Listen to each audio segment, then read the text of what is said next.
Imaginen un mundo asfixiado por el conflicto, donde las antiguas tensiones resuenan con una intensidad aterradora. En el corazón de Oriente Medio, dos naciones, Irán e Israel, se miran con recelo, cada una envuelta en narrativas históricas y proféticas que parecen dictar un enfrentamiento inevitable. Pero, ¿y si los ecos de esta confrontación actual, estos tambores de guerra que resuenan en nuestros oídos, hubieran sido prefigurados hace más de un siglo, susurrados a 3 niños pastores en un pequeño pueblo de Portugal? ¿Qué conexión profunda, espiritual o incluso profética podría existir entre las apariciones de la Virgen de Fátima y el conflicto moderno entre Irán e Israel? En 1917, en Cova da Iria, cerca de Fátima, Portugal, una serie de apariciones transformó la vida de 3 niños: Lucía, 2 santos, Francisco Marto y Jacinta Marto. Estas manifestaciones, reconocidas por la Iglesia Católica como revelaciones privadas, no buscan completar la revelación definitiva de Cristo, sino ayudar a vivirla más plenamente en ciertas épocas históricas. Y la época que presenciaba el mundo en ese entonces era una de profunda convulsión. La Primera Guerra Mundial devastaba a Europa.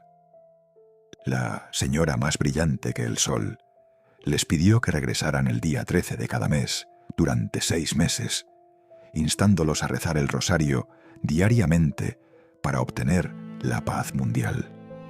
Este mensaje central era un llamado urgente a la fidelidad renovada a la penitencia y la oración, esencialmente el mensaje del Evangelio.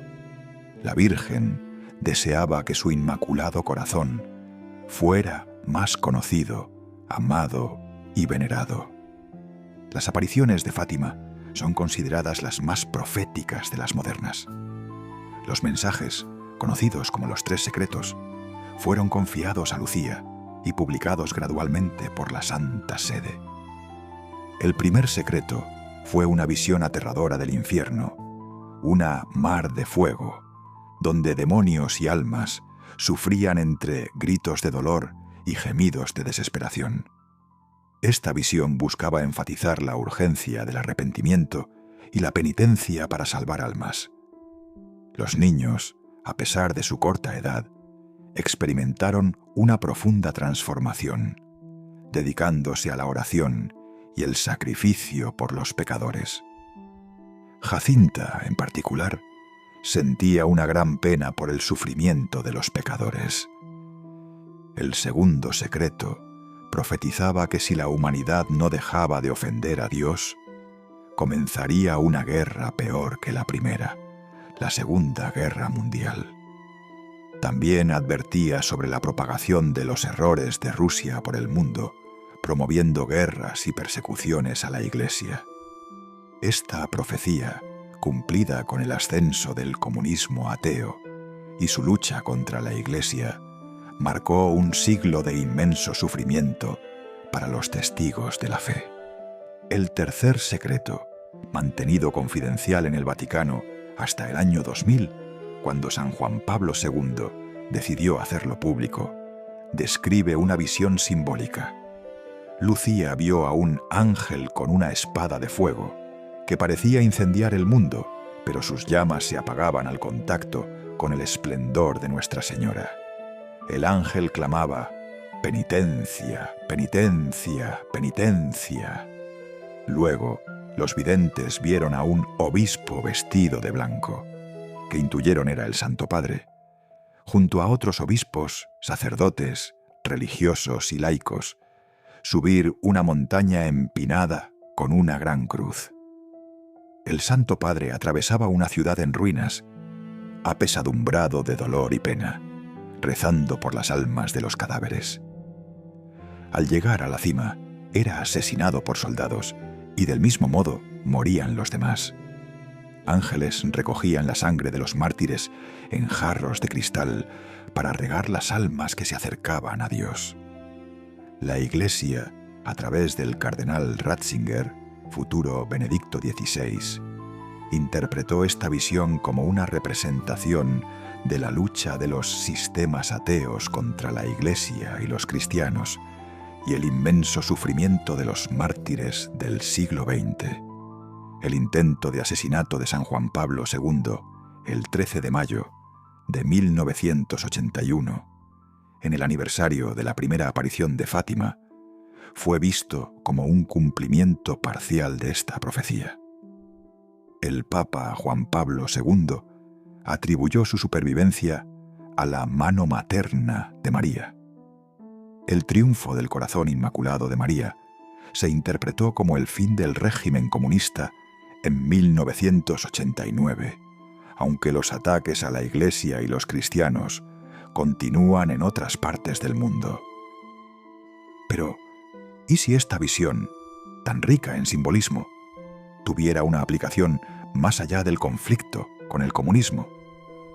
El cardenal Sodano señaló que la visión es una profecía comparable a la de la Sagrada Escritura, que no describe con sentido fotográfico los detalles de los acontecimientos futuros, sino que sintetiza y condensa sobre un mismo fondo hechos que se prolongan en el tiempo en una sucesión y con una duración no precisadas.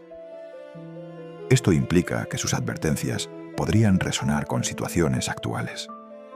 El cardenal Ratzinger también destacó que la visión no es una película anticipada del futuro, de la cual nada podría cambiarse, sino una movilización de las fuerzas del cambio hacia el bien. La mención de varias naciones serán aniquiladas es una advertencia grave que trasciende un único conflicto. El ángel con la espada de fuego representa el juicio que caería sobre el mundo, una amenaza constante si la humanidad no se convierte. En el contexto actual, donde la proliferación nuclear y las tensiones geopolíticas son palpables, especialmente en Oriente Medio, esta imagen cobra una nueva y escalofriante relevancia. El clamor del ángel: penitencia, penitencia, penitencia. Drenia es una constante en la tradición profética bíblica. Desde los profetas del Antiguo Testamento hasta el mismo Jesús, el llamado a la conversión es la clave para evitar el juicio. Las Escrituras están llenas de advertencias sobre los peligros de la apostasía y la desobediencia. La conexión entre Fátima y el conflicto Irán-Israel puede parecer distante a primera vista, pero el mensaje de Fátima subraya la importancia de la paz mundial y la intercesión mariana como medio para lograrla. El trasfondo de la visión del obispo de blanco en una gran ciudad medio en ruinas puede evocar la destrucción que acompaña a la guerra y el sufrimiento del pontífice ante la incapacidad de detenerla. Esta imagen de una ciudad devastada podría simbólicamente representar no solo la persecución a la Iglesia, sino también los efectos de conflictos globales que aún están por venir o que ya se están gestando. Consideremos pasajes bíblicos que a menudo se vinculan con los tiempos finales y el destino de las naciones en Oriente Medio. Isaías 17:1, 21:9 a 10. Las profecías sobre Damasco, Siria y Babilonia, Irak, hablan de su destrucción. Aunque no mencionan directamente a Irán o Israel en su estado moderno, establecen un patrón de juicio divino sobre potencias regionales que se oponen a Dios o a su pueblo. Irán, como Persia en la antigüedad, tiene una profunda historia en las profecías. Ezequiel 38-39. Estos capítulos describen una gran coalición de naciones liderada por Gog de Magog, que atacará a Israel en los últimos días. Persia, el Irán moderno, es explícitamente mencionada como parte de esta coalición. Ezequiel 38:5. La visión de Fátima del ángel con la espada de fuego y el juicio inminente podría resonar con estas descripciones bíblicas de una intervención divina en tiempos de gran conflicto. Daniel 11. El libro de Daniel detalla intrincadas batallas entre el rey del norte y el rey del sur, a menudo interpretadas como potencias regionales que luchan por el control de la Tierra Santa. Estas profecías sugieren una constante tensión geopolítica y una serie de conflictos que precederán a los eventos finales. La imagen de la Iglesia sufriendo y el Papa atravesando una gran ciudad medio en ruinas puede ser vista como una metáfora de la humanidad y la fe navegando a través de épocas de inestabilidad y guerra. Apocalipsis, Revelación, Apocalipsis 9, 13 a 16, 16-12. El libro de Apocalipsis, en su lenguaje simbólico, describe grandes guerras y catástrofes que involucran a vastas fuerzas militares del este, los reyes del sol naciente. La espada de fuego de Fátima es una imagen de juicio que se repite en Apocalipsis. La aniquilación de varias naciones, mencionada en Fátima, encaja con las descripciones apocalípticas de devastación global. El papel de Israel en la escatología es central para muchas tradiciones proféticas. Es la tierra prometida, el lugar donde se desarrollarán eventos cruciales de los tiempos finales. La tensión en torno a Jerusalén, una ciudad sagrada para judíos, cristianos y musulmanes, es un reflejo de esta importancia profética. La ciudad medio en ruinas, en el tercer secreto, aunque posiblemente referida a Roma, o a una ciudad simbólica que representa la Iglesia, podría también, en un sentido más amplio y extensible, aludir a cualquier centro espiritual devastado por el conflicto, incluyendo Jerusalén. El surgimiento del Islam chiita, con su particular escatología que espera la venida del Imam Mahdi, el oculto, y un Mesías que traerá justicia global, añade otra capa a esta compleja dinámica. Algunos chiitas creen que la aparición del Mahdi será precedida por grandes conflictos en la región, incluyendo una confrontación final con Sion o Israel. La narrativa de Fátima, con su énfasis en la paz y el triunfo final de un corazón inmaculado, puede ser vista como un contrapunto espiritual a estas visiones de conflicto inevitable, ofreciendo un camino alternativo a través de la penitencia y la intercesión. La experiencia de los niños de Fátima es un testimonio poderoso de la percepción espiritual. Su inocencia les permitió ser receptores de un mensaje que los adultos a menudo ignoraban o descartaban. La visión del infierno les produjo un terror tan profundo que Lucía afirmó que de no haber sido por la promesa de ir al cielo, habrían muerto de miedo. Este impacto emocional forjó en ellos una fe inquebrantable y una dedicación al sacrificio por los pecadores, una respuesta espiritual genuina a una revelación sobre la realidad del mal. Los líderes religiosos, desde el obispo de Leiria hasta los papas, Pío XII, Pablo VI, Juan Pablo II, Benedicto XVI, Francisco, han luchado con la interpretación y la aplicación del mensaje de Fátima. El obispo, vestido de blanco, que sufre en la visión del tercer secreto, encarna el peso de la responsabilidad pastoral en tiempos de persecución. Juan Pablo II, al atribuir su supervivencia al atentado a la intercesión de María, mostró una profunda humildad y una convicción de que la fe y la oración pueden alterar el curso de los eventos, incluso aquellos que parecen predestinados. Su acto de consagración del mundo al corazón inmaculado de María fue un acto de liderazgo espiritual que buscaba activar las fuerzas divinas de la gracia y la misericordia en un mundo sumido en la oscuridad. Los profetas bíblicos, como Isaías o Daniel, también fueron voces incómodas, llamando a sus pueblos a la penitencia frente a las amenazas inminentes. Su mensaje, como el de Fátima, no era fatalista, sino un llamado a la libertad humana para elegir el bien y de este modo influir en el futuro. La recurrente necesidad de penitencia y sacrificio por los pecadores refleja una comprensión profunda de la condición humana y la constante lucha espiritual. El mensaje de Fátima nació en un contexto de guerra mundial, Primera Guerra Mundial, y anticipó otra, Segunda Guerra Mundial.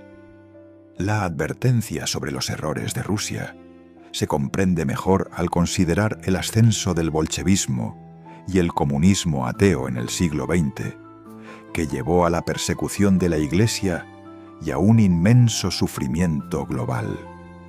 La cultura de la época, aunque profundamente religiosa en Portugal, también se vio sacudida por el racionalismo y el escepticismo, lo que hizo que las apariciones fueran recibidas con incredulidad por muchos. Sin embargo, el milagro del sol del 13 de octubre de 1917, presenciado por unas 70.000 personas, incluyendo reporteros seculares y escépticos, sirvió como una señal visible para que todos creyeran. Este evento no fue registrado por observatorios astronómicos, porque fue un milagro absolutamente sobrenatural. La tensión en Oriente Medio, por su parte, tiene raíces históricas milenarias, entrelazadas con narrativas religiosas, imperios y conflictos por el control de territorios sagrados. La confrontación actual entre Irán e Israel no es solo política o militar, sino que está impregnada de profundas dimensiones espirituales y escatológicas para ambos lados. El simbolismo de la espada de fuego de Fátima y la aniquilación de naciones puede servir como un recordatorio ominoso de la fragilidad de la paz y la constante amenaza de un juicio que la humanidad se inflige a sí misma a través de sus pecados y divisiones. La pregunta inicial sobre la conexión entre Fátima y el conflicto Irán-Israel nos lleva a una reflexión más profunda.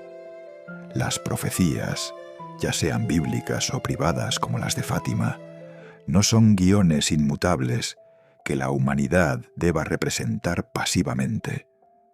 Son, en esencia, advertencias y llamados. Un llamado a la penitencia, a la conversión y a la oración. El triunfo del Inmaculado Corazón de María, la culminación prometida en Fátima, no es una victoria automática o un evento místico sin participación humana.